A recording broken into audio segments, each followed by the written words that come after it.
Ok, deuxième épisode de cette aventure en Nouvelle-Zélande. On continue sur un gros rythme, dans des lieux magnifiques, des belles séances de natation, des belles séances de vélo. J'en ai beaucoup profité. Donc c'est vraiment un gros kiff d'être dans ces conditions-là pour s'entraîner.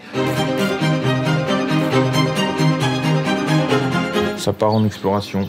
2h30 à peu près, on va voir 2h30, 3h, pour faire tourner les cannes. Je pense que je vais quand même appuyer sur les pédales parce qu'il y a beaucoup de dénivelé dans le coin, il n'y a rien qui est plat.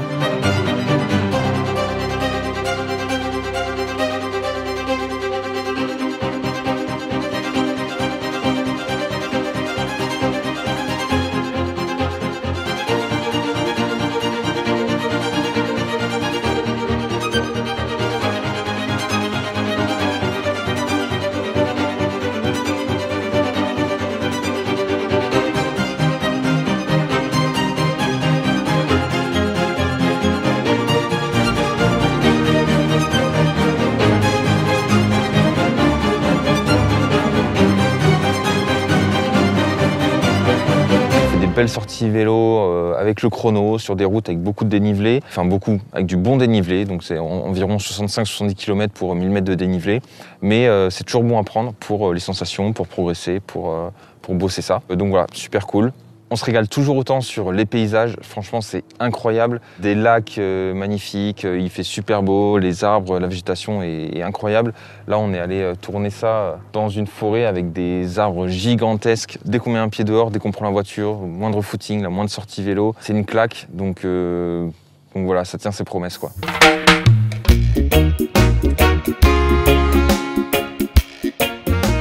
Là je mets mes chaussures de course. Même si c'est pour faire un petit peu de footing avec des accélérations. Parce que voilà. Parce qu'elles sont neuves, qu'on m'a conseillé de les porter quand même avant la course. Et vu que là, la course est dans 2 semaines, exactement, pile 2 semaines. Là, je suis en train de terminer ma course à pied. Donc voilà.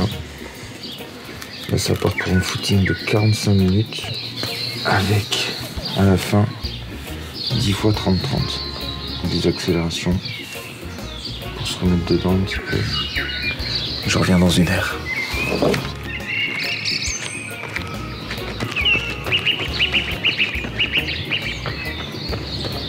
En course à pied, je suis resté pas mal sur des footings parce que y a beaucoup de dénivelé, c'est du trail en fait, donc j'ai essayé d'appuyer ça. Mais voilà, en fait c'était des footings en forêt, donc dans des lieux magnifiques, encore une fois, un terrain de jeu super cool quoi. Petit footing en Nouvelle-Zélande.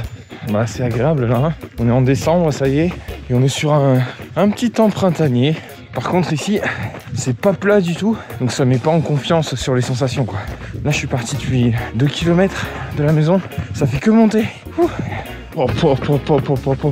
La vue, ouah. Toujours plus. En natation, j'ai continué à profiter de cette super piscine qui est juste à côté de chez nous, avec des entraînements pas faciles que mon coach Sylvain m'envoie. Enfin, en soi, ils sont pas compliqués, mais ils sont pas drôles, quoi. Donc le programme de Sylvain, c'est 4 fois 1000 mètres, pas très fun. 1000 mètres pool crawl, 1000 mètres nage complète, 1000 mètres plaquette, 1000 mètres dos plus jambes. Je ne vais pas faire 1000 mètres de dos, ça c'est sûr. Mais voilà, 4 fois 1000 mètres, c'est parti.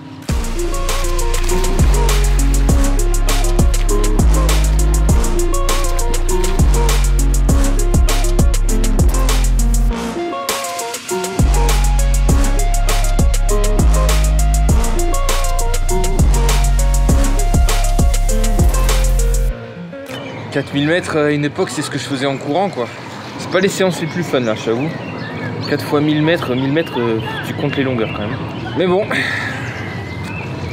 quand j'ai la tête sous l'eau, là, je pense à Sylvain, je me dis, faut que je le rende fier. C'est un peu long, quoi. C'est un peu fastidieux, mais bon, je suis content parce que, voilà, ces séances, elles passent, il n'y a pas spécialement de grosses douleurs, etc. Et je me projette dans la course où je me dis, bon, voilà, là, je viens de faire 4 fois 1000 mètres, bon, mais faire 1 fois 1900 mètres, ça diminue vraiment l'a priori et les a priori, notamment sur le côté musculaire, en fait, notre capacité à tenir 30 minutes d'effort, quoi. Et après, voilà, c'est quelques jours d'entraînement solo, à prendre nos marques, à se reposer, à se remettre dans le bain. C'était le moment de retrouver, à l'autre bout du monde, Mathis Margirier.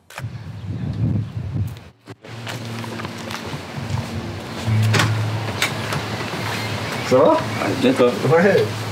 Salut Mathis, ça va? Ça va bien?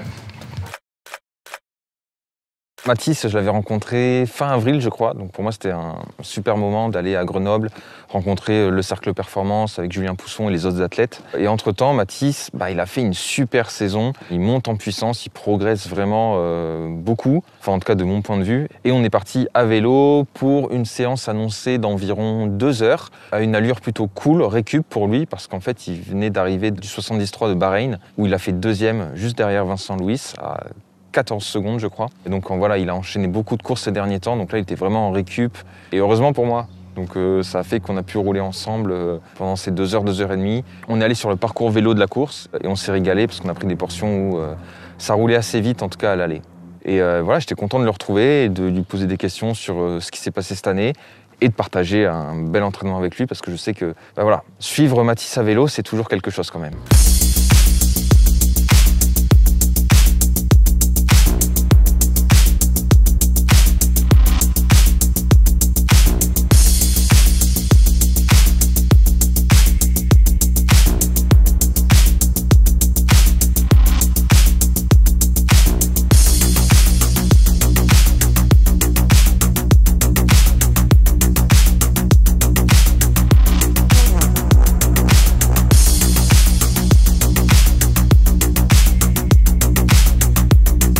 Nouvelle-Zélande, à Taupo pour le championnat du monde de Half Ironman. Il y a plein d'athlètes de très haut niveau et sur la route, avec Mathis, on a croisé Léo Wabdeslam, qui est un jeune triathlète, ancien nageur de très haut niveau et qui maintenant fait du triathlon, donc qui évolue en D1 à Saint-Jean-de-Mont avec Léo Bergère et fait maintenant aussi du triathlon longue distance et il a de grandes ambitions. Donc voilà, hyper cool de le croiser et de partager quelques kilomètres avec lui. Donc cette sortie en équipe, c'était cool, ça change, on voit pas le temps passer, on s'aide, on prend des relais, donc c'est vraiment sympa et ça change des sorties où tu es tout seul et voilà, il y a un côté un petit peu surréaliste à être à l'autre bout du monde et à retrouver des potes, des gens qu'on connaît pour faire des sorties. Donc encore une fois, un gros kiff. Du coup, c'était très cool. Sortie tranquille, un peu appuyée quand même. À l'aller, c'était rigolo, plein fer. On était à 60-65. Et par contre, le retour, moi j'en ai un peu chié. En prise face au vent, faux plat montant. Mais bon, ça va, Mathis, il enchaîne les courses. Là, il était claqué aussi. Il n'avait pas envie d'appuyer. Donc j'ai été sauvé.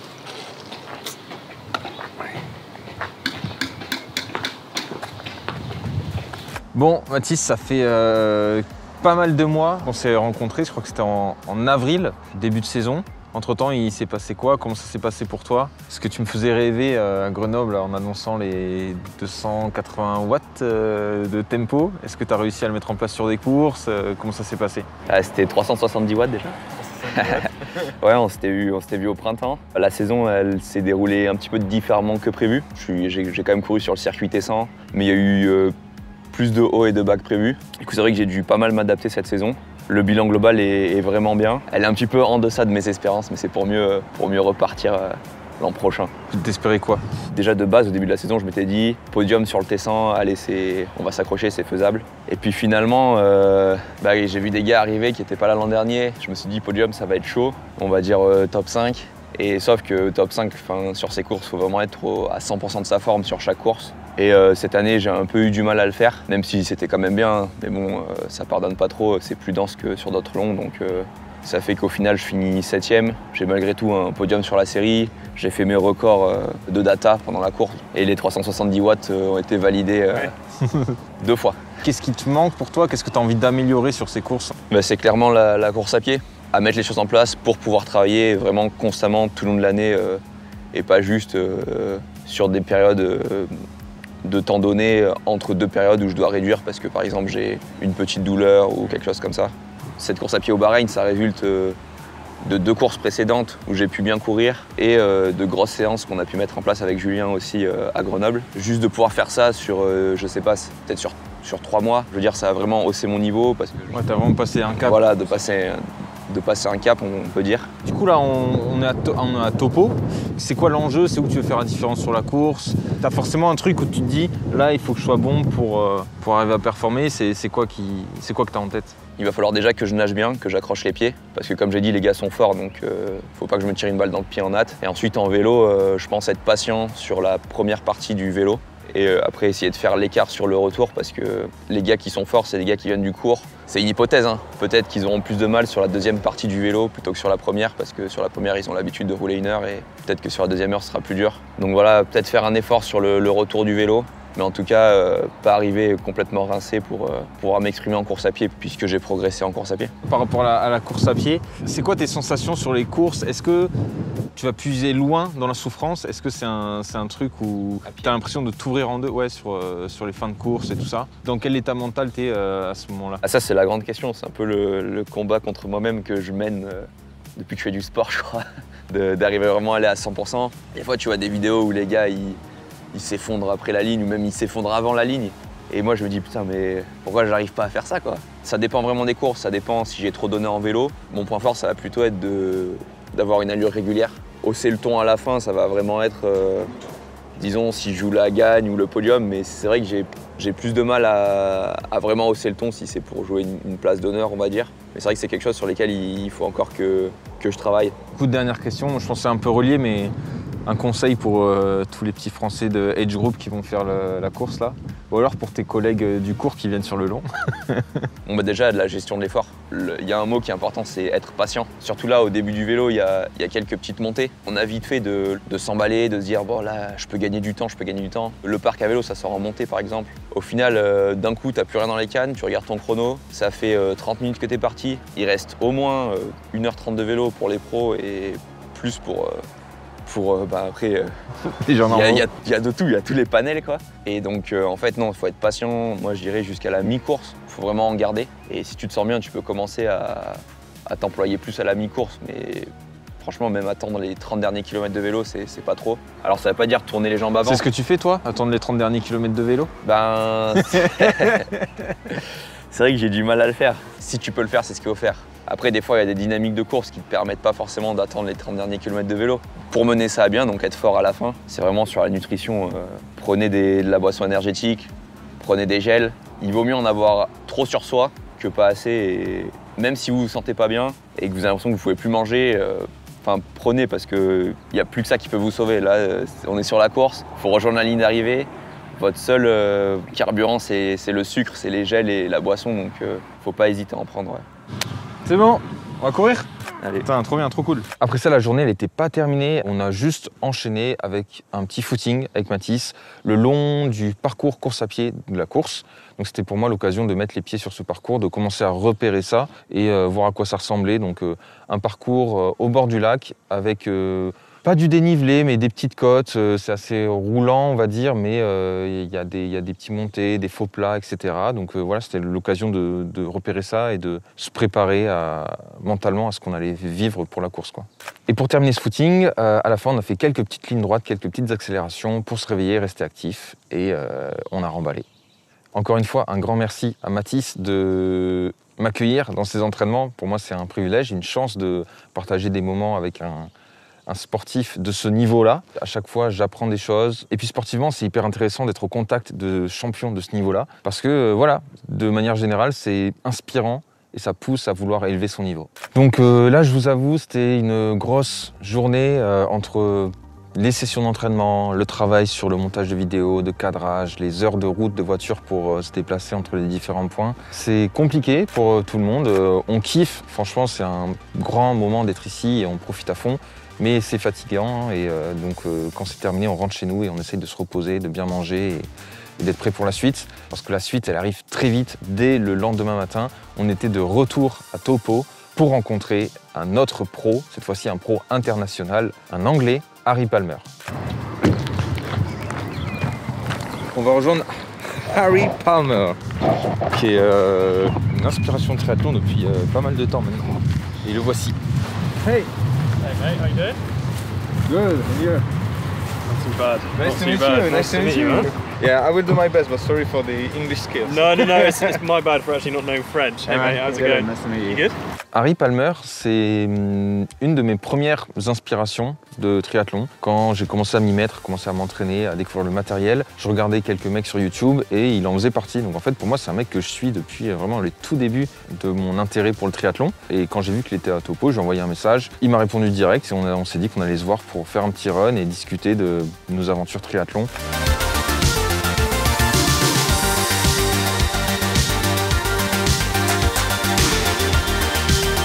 C'est un profil que j'aime beaucoup, qui m'intéresse, parce que c'est un gars qui est hyper humble, hyper sympathique, ça donne envie de le connaître, et qui est ultra performant, mais surtout qui a toute une aventure de création de contenu autour du triathlon. Je trouve ça intéressant pour moi parce que je m'identifie à ce type de parcours. Harry, c'est un mec qui est très humble, qui a l'air très sympa, gentil, et qui en même temps est complètement dans la recherche de performance en triathlon.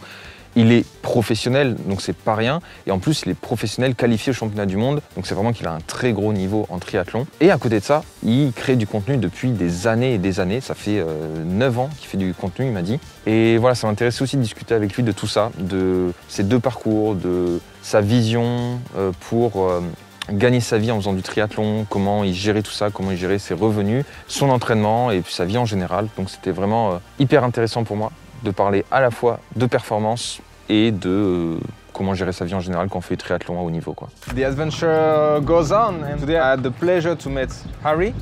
That is like one of the first inspiration I had in triathlon. When I was beginning, I was like following, for sure, Lionel Sanders was a big inspiration because of the character he is. And I was also following you. You did like a lot of tutorial things, and it was really interesting. And then on the way following you, I discovered you were actually pursuing performance, and that you're now a pro triathlete competing in the World Championships. That is already a really big thing. Can you tell us a little bit about your triathlon adventure? Like, how did it start, and what was the main maybe issues about it, and what was your first dreams, and how did it evolve? It could be quite a long story, but I'll try and keep it fairly short. Yeah. So I don't know, I don't think I ever really wanted like a normal like desk job or office job or something. I always loved sport, got into triathlon fairly young, just really enjoyed it, did it for the enjoyment, didn't think, oh, I want to be a professional athlete or whatever. But yeah, as the years progressed, I found that I was getting pretty good at it, especially the longer distance, 70.3.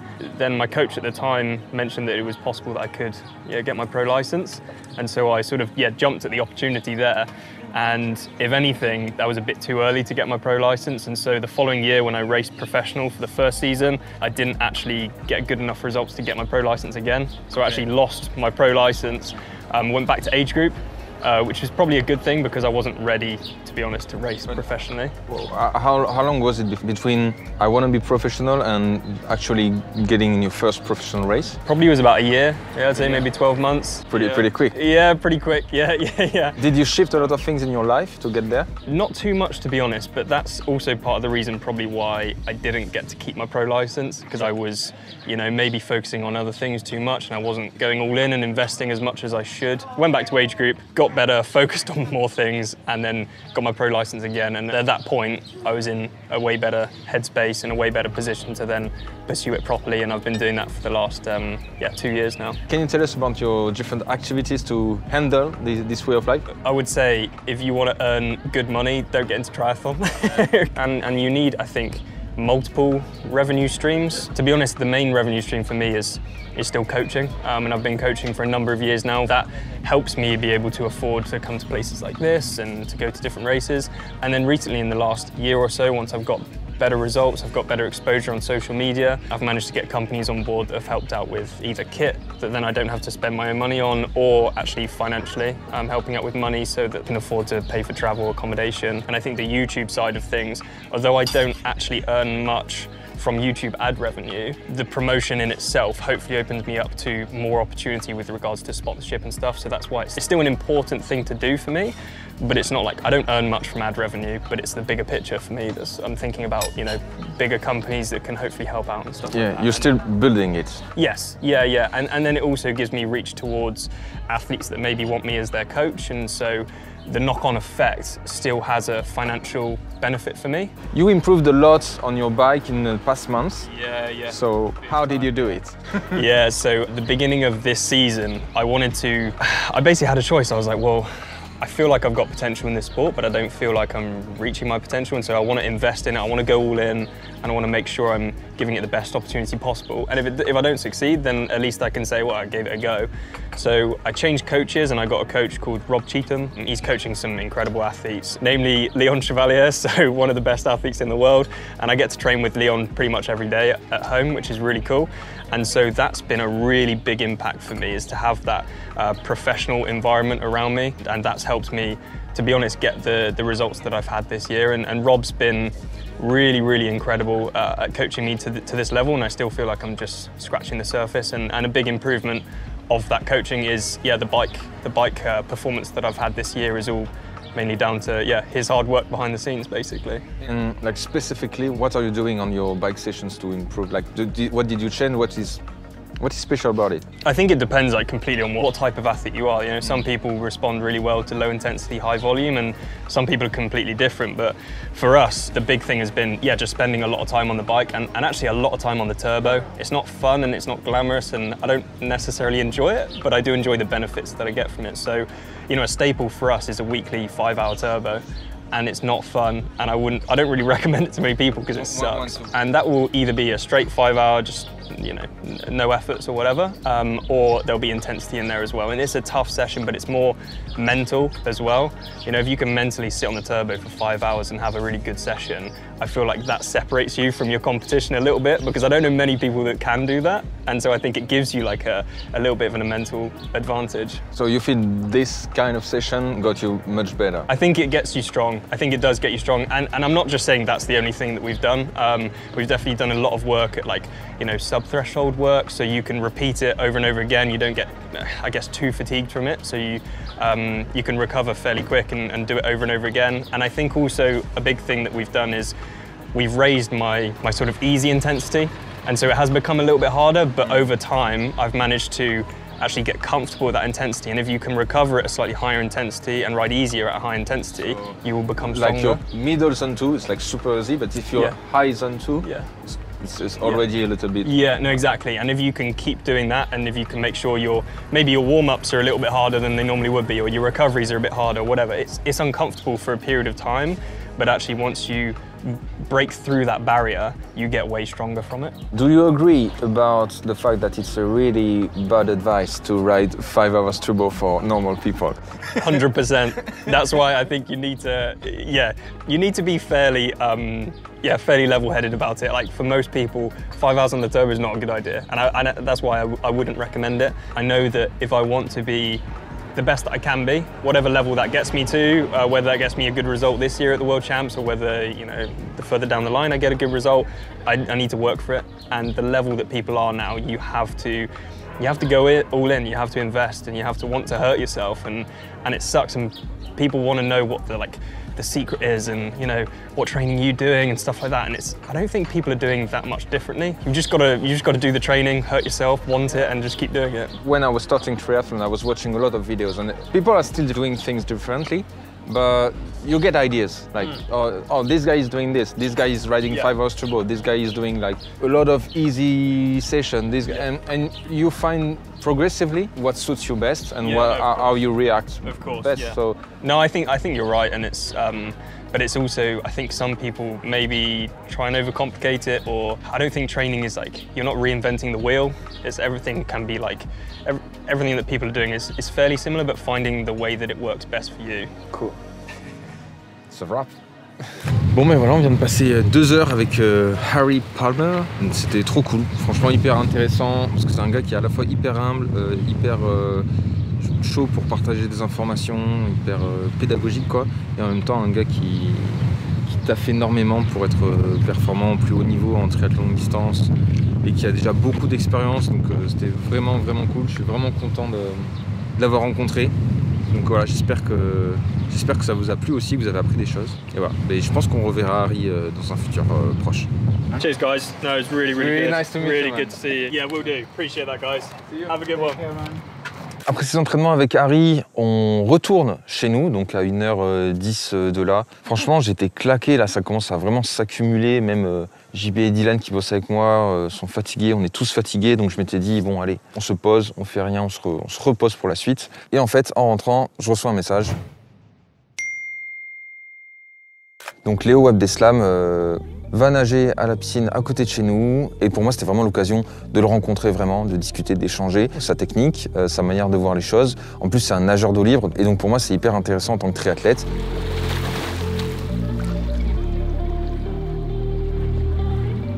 Bon bah vas-y, là il est parti en papillon. Bah, en fait je sais pas ce qu'il fait, il enchaîne les 900 mètres, il avait 4 fois 900 mètres à faire là, et il était en zone 2, donc zone 2 c'est endurance, tranquille et tout, et il passe tous les 100 mètres en 1 minute 10, voilà.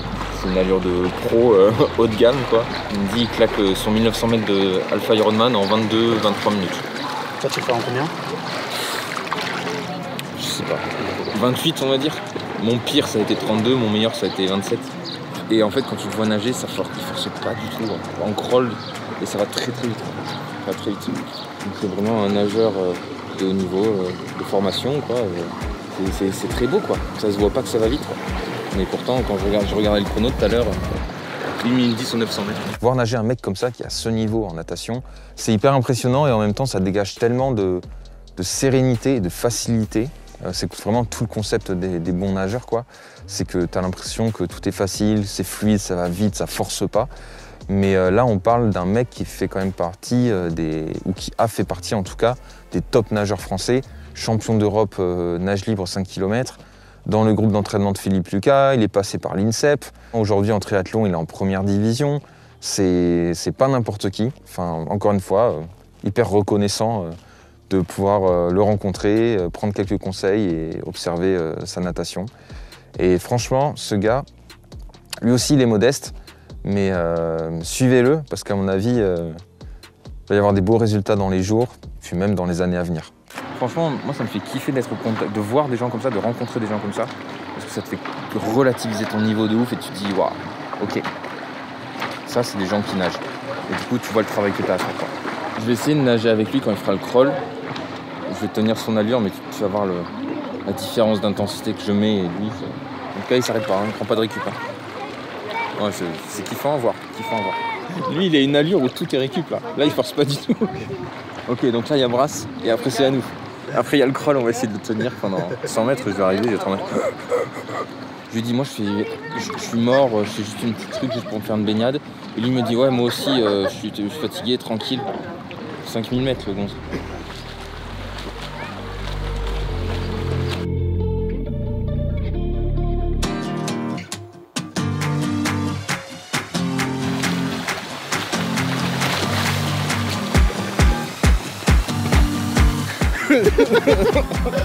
Voilà. Pour moi c'est rapide.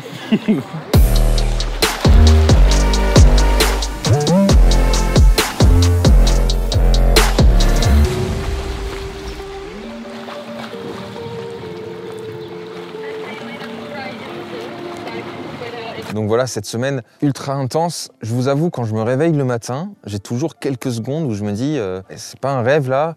Je suis vraiment en train de rencontrer Harry Palmer, d'aller rouler avec Mathis Margirier, de nager avec Léo Abdeslam, on va faire les championnats du monde, je suis avec mes potes en Nouvelle-Zélande, enfin c'est vraiment...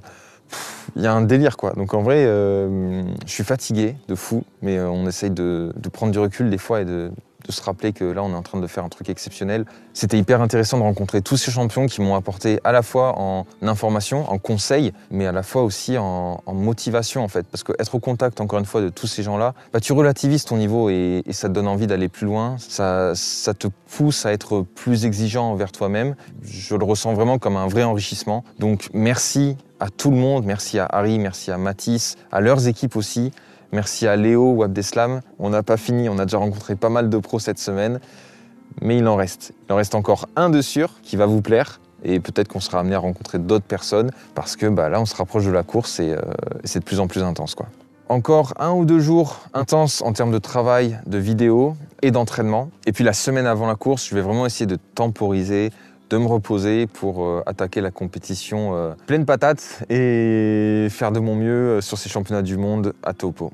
Merci encore à tous. On a eu des super retours sur l'épisode de la semaine dernière, l'épisode 2, donc ça fait vraiment chaud au cœur. C'est hyper important pour nous en fait parce qu'on travaille beaucoup et mine de rien, vous êtes vraiment le moyen de voir si ce qu'on fait est bien ou pas. Donc les choses progressent, les choses avancent, vous êtes de plus en plus nombreux à nous suivre et restez branchés parce que la semaine prochaine, il y a encore du très lourd qui arrive.